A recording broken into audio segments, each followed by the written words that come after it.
我見過底層最愚蠢的翻身方式，就是天天在這個網上研究這個認知那個思維方式。如果說你當下你的兜裡比臉都乾淨，沒人幫你，又沒人給你托底啊，你去連借1000塊錢的朋友都沒有，那麼你就接下來把我講的這個話刻進你的 DNA 裡邊。我為什麼今天站在我的這個車旁邊給大家錄這個視頻哈？我這輛車1年的這個車險每年大概要16000、7左右，我從去年開始交的，到現在還有4個多月的時間才到期啊！從昨天到今天，有一個銷售換着電話不间斷的給我連續打了20遍，打了20遍的，我拉黑都拉黑不完，20个電話不停的給你打，真的拉黑不完，把你打的你都沒有脾氣，你想罵你都開不了口，真的，我實在是忍不了了哈！我今天就站車旁邊，別認為我沒有買，對吧？我就站車旁邊，我給你講這個話。我剛去他們公司，然後找到這個銷售，我就跟他說，我說我這個車還有4個月才到期到險，你着急催什麼呢？催命呢？這個銷售就給我講了8個字啊，非常淡定的講的哈，說生活所迫，先生給您道歉。就這8個字就像滅火器一樣哈，我帶着火去的，一下給我就澆滅了。我說交，現在就交，然後我就提前4個月把我的這個車險全都交了。對吧？我說你的業績我現在已經幫你完成了，我的車險也交完了，我現在不針對你，我就針對你這個公司對客戶做出騷擾的這個行為動作，你們必須要承擔一定的代價。然後這個事兒呢，咱也不能這麼過去，我就這麼說的。然後我就把他們這個經理叫了過來，我當着他的面兒，我就給這個12378銀保監打的電話。我這個錢我交了，車險我交了，對吧？人我也去了，我剛回來，車險我也買了，我要一個合理的道歉。各位你們說這個應該不算過分的一個條件吧，對吧？我今天為什麼要給大家說這件事啊？其實我想講的是，底層人翻身的第一武器從來不是你的腦子，你的腦子沒有任何的用。底層人翻身的武器就是靠着你身上這100多斤肉啊！我跟99%的這個博主的觀點哈，他都不太相同啊！我跟他們的理解都是不一樣的。為什麼？因為我是從貧民窟走出來的，各位，你不要跟我扯什麼，對吧？什麼絕妙的商業點子啊，什麼絕妙的商業模式啊，什麼風勢造就缺口，什麼上風口上的豬都能起飛啊！我跟你講，有錢人是用錢來砸結果，中產是用人脈來換機會，而你呢，各位，你除了跟我一樣身上這100多斤肉，你還有什麼？你還有什麼籌碼能夠讓你上桌的，讓你上牌桌的？你有什麼資格去拼你的腦子呢？如果你沒有，那麼就請你一定去拼命。別人周末他出去喝酒，對吧？然後唱歌 KTV 去蹦迪，你呢就把你自己鎖在這個屋子裡邊去死磕就行了。別人幹3個月就放棄，那你就給我幹3年。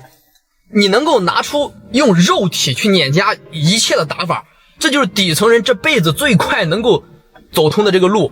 先廢掉你腦子裡那根就是情緒的神經。就普通人最大的死穴是什麼？就是你太把自己當回事了，各位，你太把自己的感受當回事了。如果你今天的狀態不好，對吧？我不想幹。我明天我心情不好，我還是不想幹啊。我被人嘲笑了怎麼辦？我還是不想幹啊。或者說，對吧？我被人拒絕了怎麼辦？我又不想幹，是不是？我告訴你啊，你的情緒一文不值，各位。你这個情緒只會像一個吸血鬼一樣，把你身上所有能量全都給你消耗乾淨。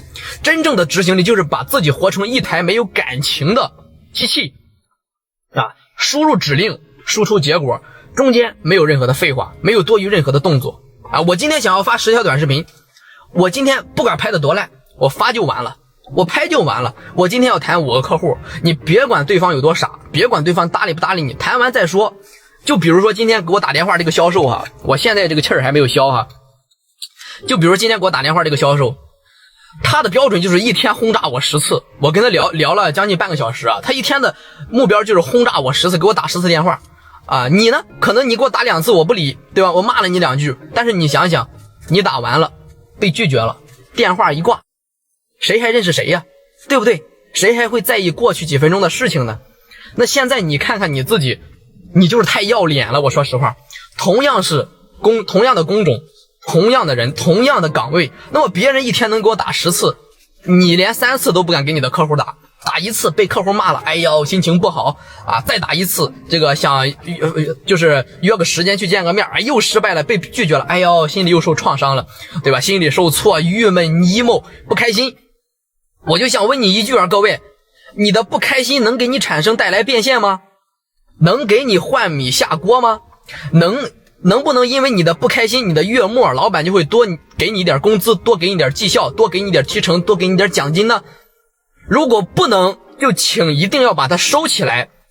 你打3次被拒絕了，那他給我打了1天打10遍，給我2天打了20遍，我過去交錢了，對吧？雖然他被投訴了，但是我投訴的也不是他，是他公司的這種行為讓我非常的不爽，對吧？但是他成功了，他的提成該拿還是拿，他的業績該算還得算，一點都跑不掉，對吧？那請問，除了被我吐槽了這幾分鐘，讓我過去跟他談心談了半個小時啊，讓我過去找茬投訴這麼幾分鐘，對吧？但是他能夠換來1次對他的成交，又對他來說又能失去什麼呢？這不就是成功嗎？所以說底層逆襲沒有這個資格讓你去玩這個情緒的，就永遠不要讓你的感受凌駕於你的行動之上，各位。這種是非常非常非常傻的一種行為。如果說你做事情沒有質量，那麼請聽好，那你就用數量硬生生的把這個質量給我砸出來。你別一上來就想着走捷徑，哎呦，我得先學個套路，我得先學個什麼玩法，我得先學個修行啊，學個什麼心法，對吧？又是什麼生命能量了，又是什麼成功學了。停，打住，各位，不要相信這些事情。有一個10000小時的定律，我不知道各位看過沒有？10000小時定律，它的真相從來不是時間，是什麼？是次數。你拍視頻沒人看，可以，那我就發100條。你寫文案沒人點讚，可以，那我就寫500篇。你談客戶總是被拒絕，可以，那我就先談他300個客戶。你打電話總是被掛斷，可以，那我就先轟炸你100遍。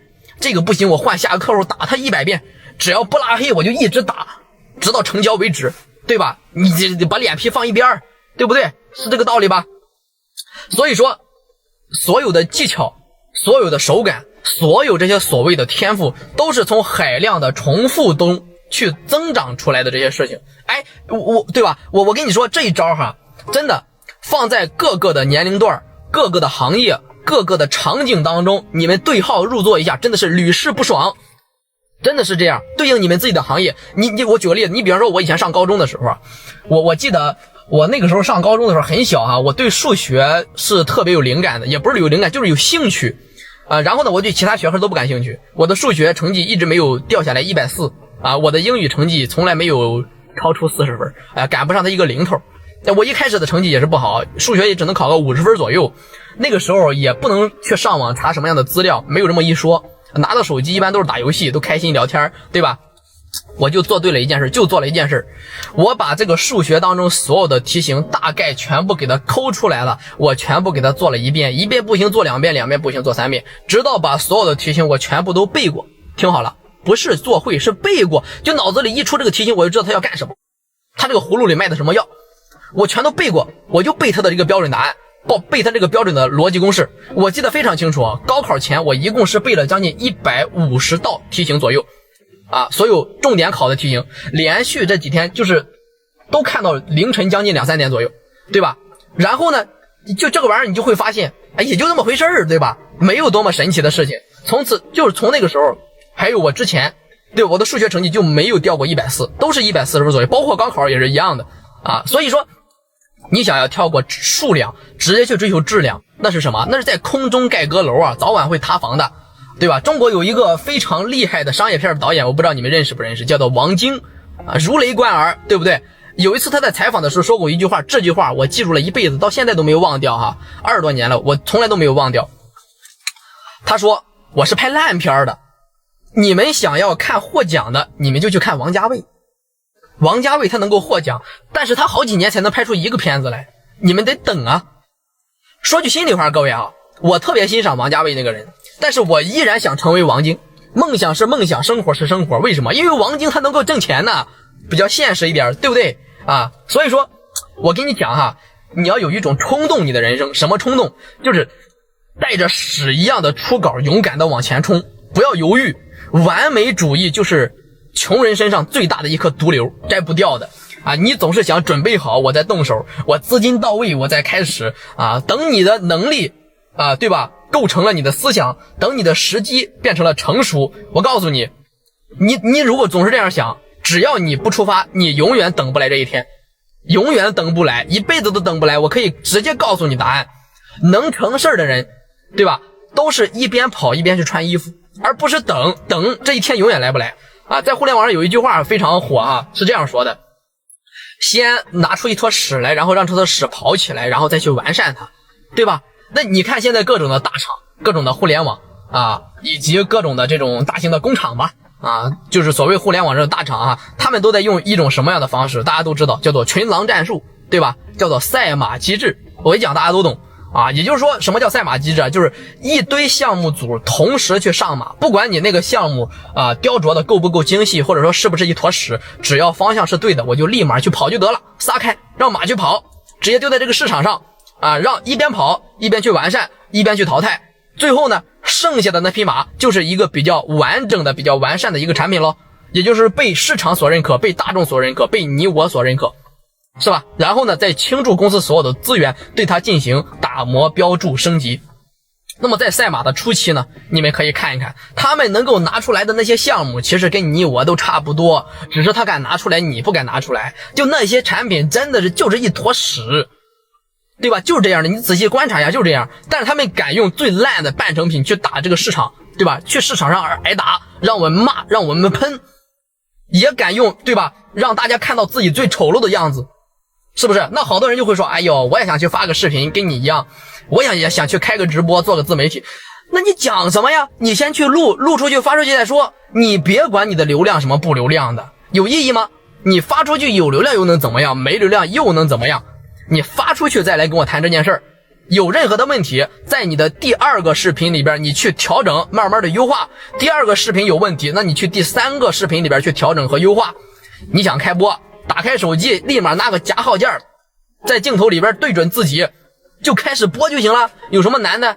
打開播就行了。有什麼聊什麼，想聊什麼就聊什麼，無所謂，對吧？播好了，不知道大家喜歡聽什麼話題，那麼你就在下回再調整唄，找話題唄。那麼等你在家裡打磨3個月，不用多，就3個月，你就可以完全拿出一套近似於完美的方案，就3個月啊。比方說你拿出了一個看似比較完美的方案，但是人家已經摔了100次跤了，已經把路都趟明白了，对吧？那你感覺誰有優勢呢？所以記住啊，就是一定先完成再完美，一定要幹中學，錯中改，就是永遠不要給你腦子留一個猶豫的時間。什麼叫內耗啊？非常簡單，全網沒有人給你講清楚，我一句話就給你點透，就是你的精神控制的你的肉體啊，你還沒有開始幹，你的腦子裡已經上演了一整套電影，拍完了，萬一我失敗了怎麼辦？萬一我虧錢了怎麼辦？萬一我被嘲笑了怎麼辦？對吧？萬一哪有這麼多萬一啊？我的方法就是大道至簡，用你的肉體去控制你的精神。你想去做一件事，不要問我能不能行，我能不能可以，我能不能做，不要想，哎呦，不要想，万一我幹砸了怎麼办？不要想，直接幹。早上醒了，比方說你想賴床，那你就直接坐起来，把你的腿搭到你那個床前面，給它放下来，用腳踩着地，量一量自己啊，別再想要不要，哎，我要不要賴床啊？不要想，先幹，把你的腿先放下来，对吧？你想寫文案可以，現在趕緊去給我打開電腦，敲上第一個字兒，就打上第一個字兒，哪怕是第一個字兒，把第一個字兒敲進去，敲完之後再順着那個字兒往下去寫。你想健身可以，把鞋先穿上。哎呀，別說哎呦一會兒要不要下雨啊，一會兒天氣熱不熱呀，一會兒去哪個健身房，不要想，對吧？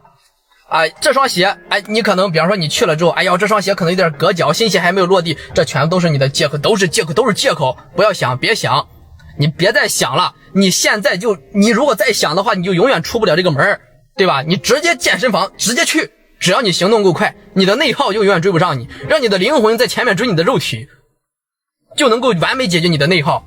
無數的底層人都被一個謊言欺騙了一輩子，就是那些天天要跟你說，哎，我要提升認知，對不對？我要更愛自己，我要对吧？要慢下来的那些人，我跟你讲都是傻子，你听信了他，你更是傻子。这些人要麼就是已經在岸上居高臨下衝着你說話，要麼就是想把你永遠留在這個泥潭裡為他去服務。我說的很露骨很直白，你不要玻璃心，各位，好吧？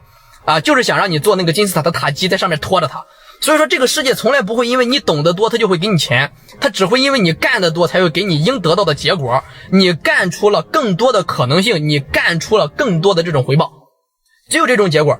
你看似那些比方說看起來一開始傻乎乎的人，他其實都不是一開始就懂什麼商業邏輯，什麼高大上的東西他都不懂的，什麼市場趨勢他跟你我一樣也不懂。宗慶後大家都知道吧，推個自行車，你別說時代不时代啊，我給你舉個例子，他推着自行車串街賣巷賣東西的時候，你說他傻不傻？胖東來的老闆于東來，他推個三輪車，無論颳風下雨，他晚上對不對給人家送貨的時候，你說他傻不傻？那馬化騰一開始還要裝成女孩子在網上陪人聊天，你說傻不傻？對吧？這些都是人家自己說出來的情況，好吧？你說傻不傻？所以說很多人做事兒他都不跟你廢話的啊！一年學說話，一輩子學閉口，這件事非常難的。你要一頭扎進去，先幹3個月，3個月以後你賺到錢了，對不對？對吧？你還在這糾結，哎呦，我這個事到底靠不靠譜啊？所以說別再問怎麼翻身了，各位，從現在開始，把你那個玻璃心不用讓別人給你砸碎，你自己去砸碎，扔掉，把你的情緒收起來，藏好，對吧？把你自己活成一台蠻橫不講道理的執行機器，是吧？當你自己的行動速度快到你自己都害怕的時候，那麼整個世界都會給你讓路啊！如果說你覺得我說的是對的，點個讚，關注一下，對你吃不了任何的虧。我的觀點，請記住，跟所有的博主都不一樣。為什麼？我是站在我能夠爬出來貧民窟這個角度去給大家分享的任何事情。陌生人，祝你越來越好。